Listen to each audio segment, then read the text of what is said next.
So, if you've been scrolling through X.com lately, you might have bumped into a new, kind of cryptic message. It's just a small sentence, really, but it raises some pretty big questions about your privacy. What exactly is X.com asking you to do here? All right, let's dive in and figure this out. Okay, so here it is. This is the official statement, the central clue in our little puzzle. It says, and I quote, some privacy-related extensions may cause issues on X.com. Please disable them and try again. See what I mean? It's short, it's direct, and it's also incredibly vague. And you know, that vagueness is exactly what brings us to the real question here. What does this message actually mean for you? I mean, what are you being asked to turn off? And what happens if you do?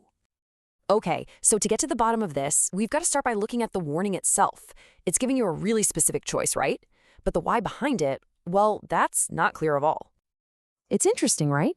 There's this real contrast in the language. The warning part, some issues. I mean, that's totally nonspecific. It could be literally anything.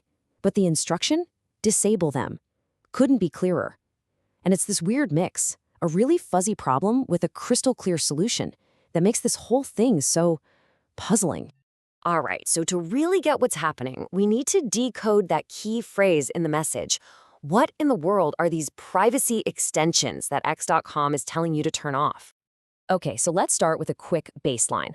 A browser extension, it's just a little piece of software you add to your browser, like Chrome or Firefox, that adds new features or customizes how you browse the web. Simple enough.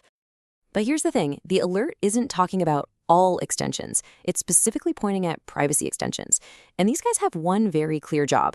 They're basically your personal digital bodyguard. Their whole purpose is to protect your data and help you stay a little more anonymous online. So, how do they do that? Well, they're busy in the background blocking ad trackers that try to follow you from site to site. They stop companies from building those super detailed profiles about what you do online. They even help hide your digital fingerprint. That's all the unique data about your computer and browser. The bottom line is, they're tools designed to put you back in control. Okay, so now we know what privacy extensions are and what they do. But that brings us right to the heart of this whole mystery. What are these issues that they're supposedly causing on X.com? And this, right here, is the biggest problem for us as users. The alert totally points the finger at these extensions, but it never ever says what the actual problem is. Are your posts not loading? Is video playback broken? Are buttons not working? Who knows? We're left completely in the dark. And because it's so ambiguous, we're forced to guess. Is this just a simple software bug, where the website and the extension just aren't playing nice? Or maybe a key feature on the site is just incompatible with these privacy tools? Could it be something more intentional? The message just doesn't say.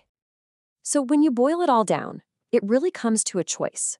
A direct trade-off, actually. And it's a choice that every single user has to make for themselves whenever this alert pops up. Think about the official solution they're proposing. It's a pretty simple and honestly kind of revealing sequence. Step 1, you run into some mysterious, undefined issue. Step 2, you are told to turn off the very things that are protecting your privacy. And step 3, you just try again and I guess hope it works.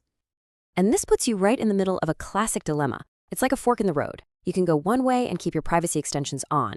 The benefit? Better data protection. The risk? You might run into those mysterious issues. Or you can go the other way, disable them. The benefit there is you get, hopefully, full functionality on the site. But the risk?